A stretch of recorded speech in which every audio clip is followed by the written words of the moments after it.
Olá pessoal, bom dia, boa tarde, boa noite a todos. Hoje eu vou tratar com vocês a respeito de um caso bastante relevante do STJ que versou sobre o lar de referência em guarda compartilhada.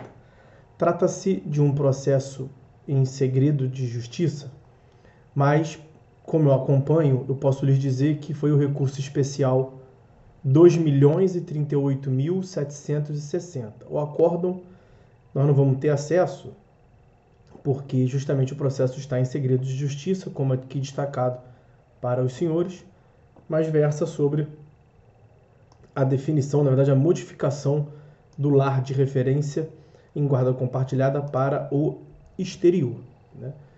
Vamos conversar aqui. Bom, os senhores sabem, como de costume, na descrição do vídeo os senhores vão encontrar a referência completa desse julgado e eu vou disponibilizar também para os senhores as informações aqui do informativo de jurisprudência, ok? Bom, agora sim vamos aos contornos fáticos que delimitam este julgamento sob análise. Nós tivemos um relacionamento conjugal que resultou no nascimento de um menor, de uma criança, e após os pais vieram a se separar. Na verdade, foi a dissolução de uma união estável. Foi determinada a guarda compartilhada da filha, que ficou morando com a mãe, e foi combinada a visita periódica do pai. Depois de algum tempo, a mãe iniciou um novo relacionamento amoroso com um rapaz proveniente da Holanda e decidiu com ele se casar e se mudar para a Holanda, levando consigo a sua filha. Para tanto, a mãe corretamente ingressou com a ação de guarda em face do pai, pedindo para que fosse autorizada a modificação do lar de referência da filha para a Holanda, país no qual ela pretendia residir, constituir uma nova família, portanto, com o holandês. O pai não concordou com o pedido e, ao final da instrução desse processo de guarda, o juiz prolatou sentença autorizando que a mãe se mudasse com a filha para a Holanda e estabeleceu regras condicionantes para permitir a convivência da criança com o pai. Mas, insatisfeito com a sentença autorizativa da mudança da criança para a Holanda, o pai apelou e o Tribunal de Justiça deu provimento ao recurso do pai, dizendo que não seria possível a modificação do lar de referência de criança em guarda compartilhada para o exterior, porque a guarda da criança em país distinto daquele em que reside o seu pai impossibilitaria a manutenção da guarda sob a modalidade compartilhada. Então a mãe, diante desse acórdão que reformou a sentença, a mãe interpôs recurso especial pedindo para que fosse restabelecida a sentença que havia permitido a modificação do lar de referência da criança para a Holanda, nos termos lá e nas condicionantes previstas na sentença. E é aqui que nós estamos analisando, portanto, esse RESP que versa sobre esta controvérsia. Vou apresentar aqui para os senhores breves considerações a respeito da guarda. No que consiste a guarda? A guarda representa o dever de prestar assistência educacional, material e moral ao menor. Os pais têm esse dever. Trata-se, portanto, de exercício do poder familiar e de um conjunto de responsabilidades, direitos e deveres concernentes à criação da criança e do adolescente, a partir do artigo 1583 do Código Civil. Nós encontramos capítulo relacionado à proteção da pessoa dos filhos e as modalidades de guarda. Veja que o 1583 diz que a guarda poderá ser unilateral ou compartilhada. Em que pese o legislador estabelecer essas duas modalidades de guarda, unilateral e compartilhada, são 4, na verdade, as modalidades. Além dessas duas, nós temos outras duas, além dessas duas previstas em lei, unilateral e compartilhada, temos outras duas construídas por entendimento doutrinário e jurisprudencial. A terceira espécie de guarda seria a guarda alternada e a quarta espécie de guarda seria o aninhamento. Eu vou tecer aqui breve considerações sobre cada uma das modalidades de guarda, porque o nosso foco é mesmo a guarda compartilhada e a mudança do lar de referência para o exterior. Mas a guarda pode ser unilateral ou exclusiva. Essa modalidade de guarda se dá quando um dos pais fica com a guarda e a outra pessoa, o outro pai, possuirá apenas direito de visitas. Em geral, direito de visitas nos finais de semana. O artigo 1583, no seu parágrafo 1º, define que compreende-se por guarda unilateral aquela atribuída a um só dos genitores ou a alguém que o substitua. Percebam que há uma definição legal a respeito do que seja a guarda unilateral. O genitor que ficar sem a guarda, ele continua com o dever de supervisionar os interesses dos filhos e pode, portanto, solicitar informações ou prestações de contas em assuntos ou situações que digam respeito direta ou indiretamente à saúde física, psicológica ou à educação dos filhos. Essa é a previsão do artigo 1583, parágrafo 5º, que eu destaco aqui para os senhores, todos do Código Civil. Quanto à guarda compartilhada, que é o nosso foco central aqui desse julgamento, a primeira informação que eu tenho que lhes dizer é que ela é a regra no direito civil brasileiro. Na guarda compartilhada, ambos os pais são responsáveis pela guarda do filho e as decisões a respeito do infante são tomadas em conjunto, baseadas, espera-se, no diálogo e no consenso. O parágrafo 1º do 1583, o mesmo que tratou da guarda unilateral, ele ao final diz, compreende-se por guarda unilateral, nós vimos, e por guarda compartilhada, a responsabilização conjunta e o exercício de direitos e deveres do pai e da mãe que não vivam sob o mesmo teto, concernentes ao poder familiar dos filhos em comum. Então há também uma definição normativa do que seja a guarda compartilhada. O entendimento da doutrina é que a guarda compartilhada é tida como a melhor espécie de guarda, porque o filho tem a possibilidade de conviver com ambos os pais e os pais, por sua vez, sentem-se igualmente responsáveis e participativos da educação e do desenvolvimento da criança. Mas ocorre que a criança, o filho, acaba morando com apenas um dos pais. O artigo 1583, no parágrafo 2º, ele disciplina o período de convivência. 1583, parágrafo 2º. Na guarda compartilhada, o tempo de convívio com os filhos deve ser dividido de forma equilibrada com a mãe e com o pai, sempre tendo em vista as condições fáticas e o interesse dos filhos. Perceba que a lei faz menção à distribuição de modo equilibrado, observando as condições fáticas e os interesses dos filhos. Não há necessariamente a necessidade de distribuição igualitária, né? Ela deve ser a mais equilibrada possível, aí a depender da situação, da realidade fática de cada um deles. E o 1584, parágrafo 3º, eu vou aqui destacando o que tem de mais relevante sobre a guarda compartilhada. O artigo 1584, no parágrafo 3º, prevê que o juiz pode, sobre o contexto de estabelecer as atribuições dos pais e os períodos de convivência sobre a guarda compartilhada, o juiz pode, de ofício ou a requerimento do Ministério Público, buscar orientações e informações de uma equipe multidisciplinar ou equipe interdisciplinar, orientação, portanto, técnico-profissional de outros ramos do conhecimento humano, como psicólogos e assistentes sociais. Essas algumas das principais informações que eu separei para falar com os senhores sobre a guarda compartilhada. Já que eu lhes disse que são 4 as espécies, no geral, de guarda, 2 previstas em lei, que nós acabamos de ver, e 2 criadas pela doutrina, deixa eu tecer aqui breves considerações sobre essas outras 2 espécies que são construções doutrinárias. Na sequência, a terceira modalidade de guarda é a guarda alternada, que se dá quando os pais se revezam em períodos exclusivos de guarda, cabendo ao outro pai o direito de visita. Quer dizer, durante alguns dias, um dos genitores terá a guarda exclusiva e o outro poderá realizar visitas. E aí depois isso é alternado. O pai que no período anterior estava visitando passa a ter a guarda exclusiva. E aí o primeiro pai que tinha a guarda exclusiva vai ter um período de visita.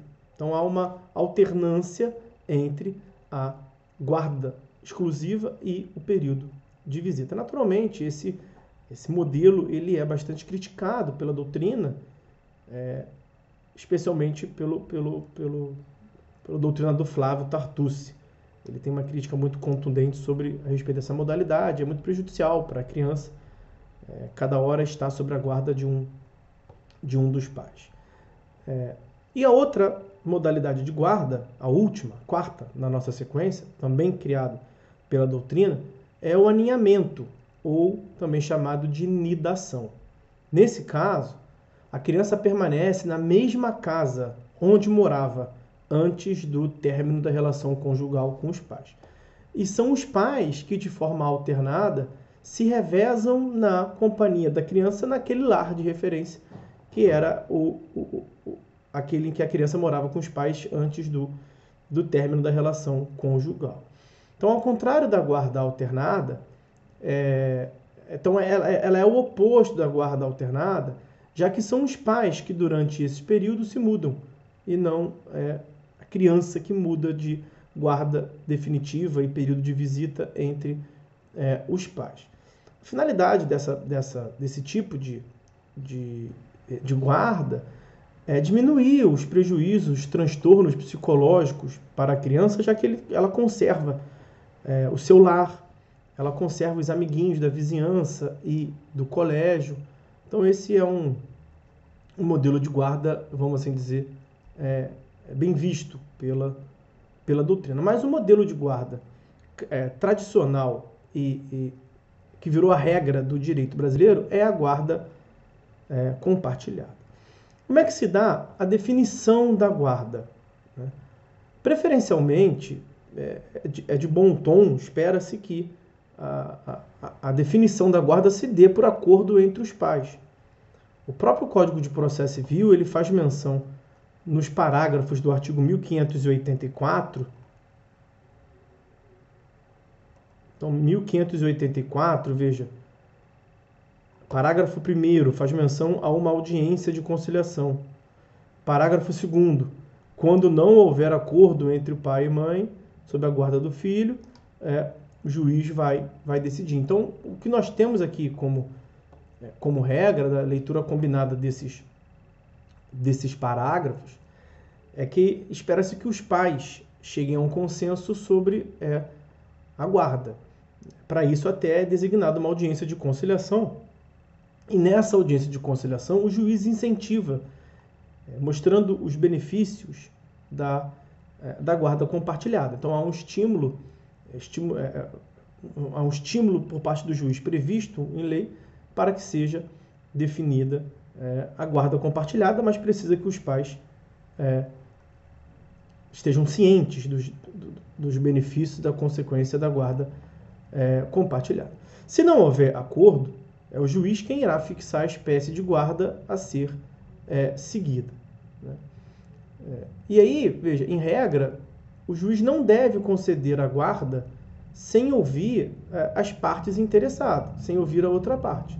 É a previsão do artigo 1585 do Código Civil, que prevê a excepcional hipótese de guarda ser concedida de modo unilateral para casos em que seja necessário proteger os interesses do filho e que justificaria, portanto, a concessão de uma guarda de modo liminar, inaudita altera parte. Então, a guarda compartilhada ela é a regra do ordenamento jurídico brasileiro e somente não será aplicada a guarda compartilhada se um dos genitores declarar ao magistrado que não deseja ter a guarda do menor ou se um dos genitores não estiver em condições, não for apto de exercer o poder familiar. O STJ já teve oportunidade de reconhecer em outro julgado, que eu vou mencionar aqui a título de jurisprudência, recurso especial 1.605.477, recurso especial 1.605.477, oriundo do Rio Grande do Sul, que a guarda compartilhada ela é tão regra no direito brasileiro que ela não depende nem mesmo de concordância expressa dos genitores. Basta que o juiz perceba que é o melhor tipo de guarda.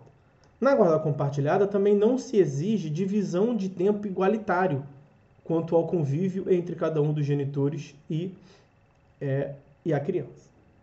E o STJ já teve a oportunidade de afirmar também, em outro julgado que eu menciono, RESP 1.878.041, oriundo de São Paulo, RESP 1878041 de São Paulo, que nem mesmo o fato de um dos pais morar definitivamente em uma outra cidade seria impeditivo da instituição da guarda compartilhada. A guarda compartilhada, além de ser a regra no direito brasileiro, ela é uma guarda eminentemente flexível. Então, ela pode ser implementada das mais diversas formas. Não há um modelo fixo e engessado. Dos seus grandes atributos é justamente o fato de que ela permita uma adaptação quanto à implementação concreta. Então, é um modelo de guarda flexível e adaptável às peculiaridades do caso concreto, como regime de visitas, formas de convivência, dentro da própria guarda compartilhada. Então, com base nesses argumentos todos, o STJ deu provimento ao recurso especial para reformar o acórdão e reestabelecer a sentença que permitia que a genitora se mudasse para a Holanda e lá constituísse um novo lar de referência para a criança. Quais foram os principais argumentos, reforçando o que eu já mencionei até então? Na guarda compartilhada, se impõe um compartilhamento de responsabilidade, não se confundindo com a simples custódia física conjunta da prole, ou com a divisão igualitária de tempo de convivência dos filhos com os pais. Não apenas é possível, mas é estritamente desejável que se defina uma residência principal para os filhos, garantindo-lhes uma referência de lar para as suas relações da vida. Na guarda compartilhada, não se exige custódia física conjunta do filho, tampouco implica necessariamente em tempo de convívio igualitário, como mencionamos aqui em algumas oportunidades. A guarda compartilhada ela é flexível e comporta fórmulas diversas para sua implementação, abordando regime de convivência ou modelos de visitação diferenciado, que serão fixadas pelo juiz ou serão objeto de acordo entre as partes, atendendo às peculiaridades fáticas de cada família individualmente considerada. E aí, então, com base forte nesses argumentos, a conclusão do STJ foi a de que é possível a modificação do lar de referência de criança sob guarda compartilhada para o exterior, distinto daquele em que reside um dos genitores. Então, em sede conclusiva, o STJ permitiu que a genitora fixasse como novo lar de referência da criança e manteve a guarda compartilhada mesmo com o lar de referência da criança sendo em outro país, em outro continente. O pai ficou aqui e a criança foi com a mãe para a Holanda e manteve-se guarda compartilhada. Então, essas as observações cruciais e muito significativas do nosso encontro de hoje. Veja, como eu tenho dito para os senhores, nem tudo é processo, né? Temos aqui aspectos relevantíssimos do direito brasileiro e eu procurei aqui analisar em algumas passagens com os senhores, ok? Então, meus amigos, era isso que eu queria falar com os senhores hoje. Por hora é só. Fiquem todos com Deus e até a próxima.